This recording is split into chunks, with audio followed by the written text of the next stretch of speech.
السلام علیکم ورحمۃ اللہ وبرکاتہ۔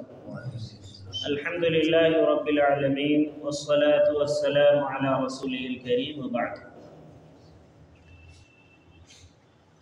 آج سے انشاءاللہ نماز کے دوران جو سنتیں ہیں ان کا تذکرہ ہوگا۔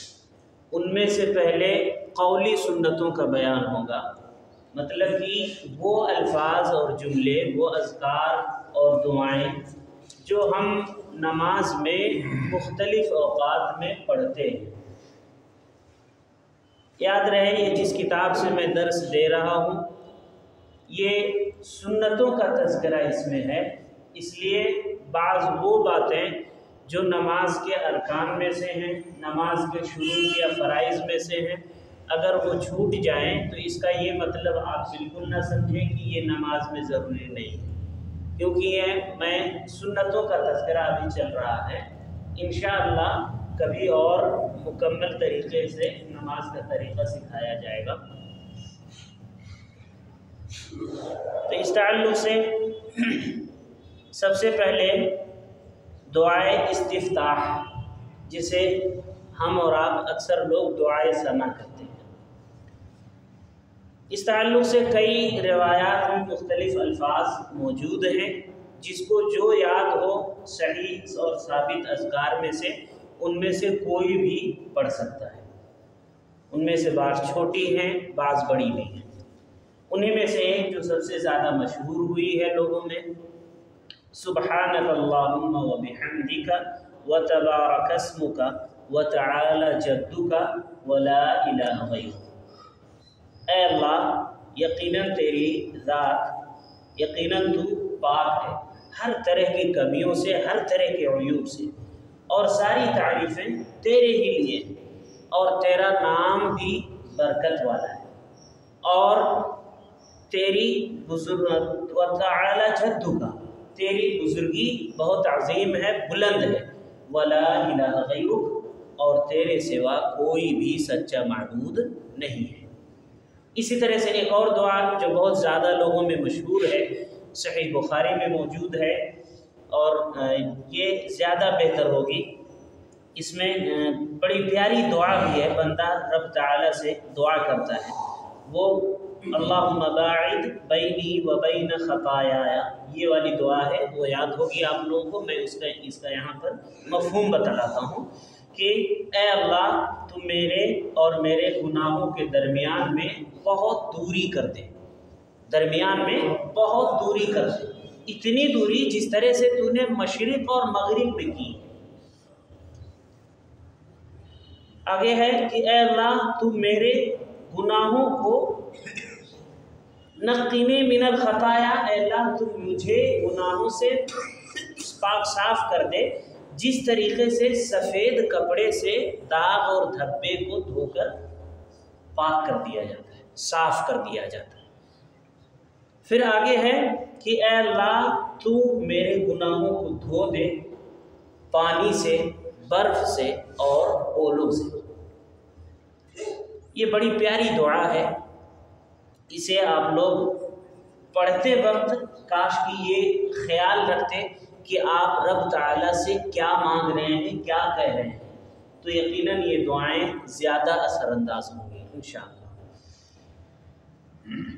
سورۃ الفاتحہ سے پہلے التعوذ والبسملہ سنت ہے، یعنی اعوذ باللہ من الشیطان الرجیم بسم اللہ الرحمن الرحیم، اسے بھی پڑھنا چاہیے۔ اور یہ سورۃ الفاتحہ شروع کرنے سے پہلے دونوں پڑھنا ہے، جب کوئی اور سورت بعد میں پڑھ رہے ہوں گے تو اس میں صرف بسم اللہ پڑھنا ہے۔ سورۃ الفاتحہ مکمل پڑھ لینے کے بعد آپ آمین کہیں گے۔ آمین کے تعلق سے سنت ہے کہ یہ آواز کے ساتھ کہی جائے۔ صحابہ کرام کی آمین سے مسجد گونج اٹھتی تھی، آواز گونج اٹھتی تھی، اتنی کثرت سے سارے صحابہ کرام مل کر ایک ساتھ آمین بولتے تھے، اور اس کی فضیلتیں بھی احادیث میں وارد ہیں۔ اس کے بعد کوئی بھی اور سورت پڑھنی چاہیے، اس تعلق سے تھوڑی تفصیل ہے۔ اگر 4 رکعت والی نمازیں ہیں یا 3 رکعت والی ہیں تو بعد والی جو تیسری اور چوتھی رکعت ہے اس میں امام بھی اور مقتدی بھی سارے لوگوں کو صرف سورہ فاتحہ پڑھنی ہے۔ کوئی اکیلے پڑھ رہا ہو یا کسی کی ابتدا میں پڑھ رہا ہو، جماعت کے ساتھ ہو، تمام صورتوں میں صرف سورہ فاتحہ پڑھنی ہے۔ اب پہلی 2 رکعتوں کے تعلق سے امام ہے وہ، یا کوئی شخص اکیلے نماز پڑھ رہا ہے وہ، یا جماعت سے پڑھی جا رہی ہے لیکن سری نماز ہے، یعنی ظہر اور عصر کی نماز ہے، یا اسی طرح سے 4 رکعت جو سنتیں ہیں ظہر سے پہلے، اسی طرح سے عصر سے پہلے، یہ سنتیں اگر ایک ساتھ کوئی پڑھتا ہے یعنی 2 تشہد اور 1 سلام سے، تو اس میں بھی بندے کو چاہیے، نمازی کو چاہیے کہ وہ سورۃ الفاتحہ کے ساتھ ساتھ جو اسے میسر ہو بعض آیات یا کوئی صورت وہ اسے پڑھ لے۔ البتہ اگر جہری نمازیں ہیں تو امام تو کوئی اور صورت ساتھ میں پڑھے گا، پر مقتدی حضرات کو صرف سورۃ الفاتحہ پڑھنی ہے، کوئی اور صورت بعد میں نہیں پڑھنی ہے۔ اسی طرح سے ایک سنت جو ہم رکوع سے اٹھتے وقت سیدھے جب کھڑے ہو جاتے ہیں اس وقت ربنا لک الحمد ربنا ولک الحمد ربنا ولک الحمد حمدا کثیرا طیبا مبارکا فیہ، یا بعض روایتوں میں شروع میں اللہم کا بھی اضافہ ہے۔ یہ مختلف الفاظ جو بھی وارد ہیں ان میں سے جو شخص جو بھی پڑھ لے گا انشاءاللہ اس میں کوئی حرج کی بات نہیں ہے۔ بہتر ہوگا کہ آپ ربنا ولک الحمد صرف نہ پڑھیں بلکہ اس کے آگے حمدا کثیرا طیبا مبارکا فیہ اتنا پورا پڑھیں۔ صحیح بخاری کی ایک روایت میں ہے کہ اللہ کے نبی صلی اللہ علیہ وسلم ایک مرتبہ نماز پڑھا رہے تھے، نماز کے دوران رکوع سے اٹھنے کے بعد صحابہ کرام میں سے کسی شخص نے یہی ذکر کیا، یعنی ربنا ولک الحمد حمدا کثیرا طیبا مبارکا فیہ اتنا پورا پڑھا۔ اللہ کے نبی صلی اللہ علیہ وسلم نے سلام پھیرنے کے بعد پوچھا کہ یہ پڑھنے والا کون شخص ہے؟ پیچھے سے ایک شخص نے جواب دیا کہ اے اللہ کے رسول صلی اللہ علیہ وسلم میں نے پڑھا ہے۔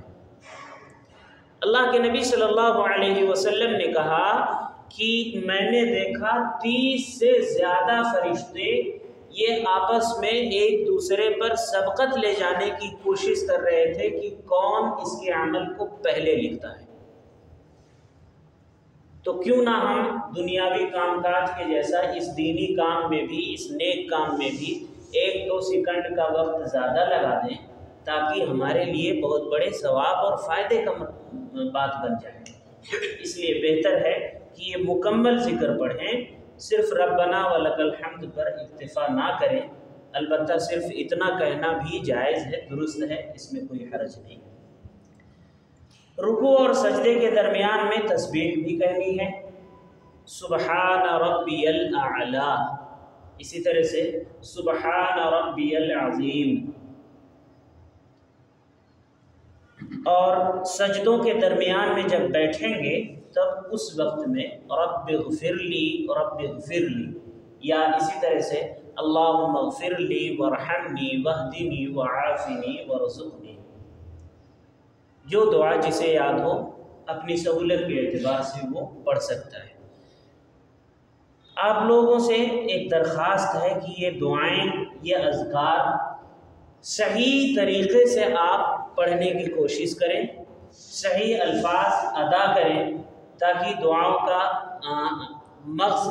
کا فائدہ آپ کو مل سکے، اور کوشش کریں کہ اس کا ترجمہ بھی بار بار پڑھتے رہیں کتابوں میں تاکہ اس کا معنی اور مفہوم سمجھ کر آپ جب پڑھیں گے تو یقیناً اس کا اثر کچھ اور ہوگا۔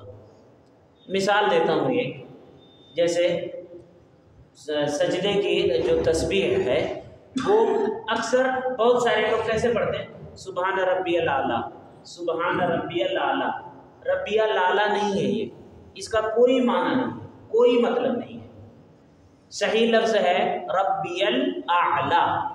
اعلیٰ کے معنی ہوتا ہے سب سے زیادہ بلند، اور ربی الاعلیٰ یہ کوئی مطلب نہیں، اس کا کوئی معنی ہی نہیں۔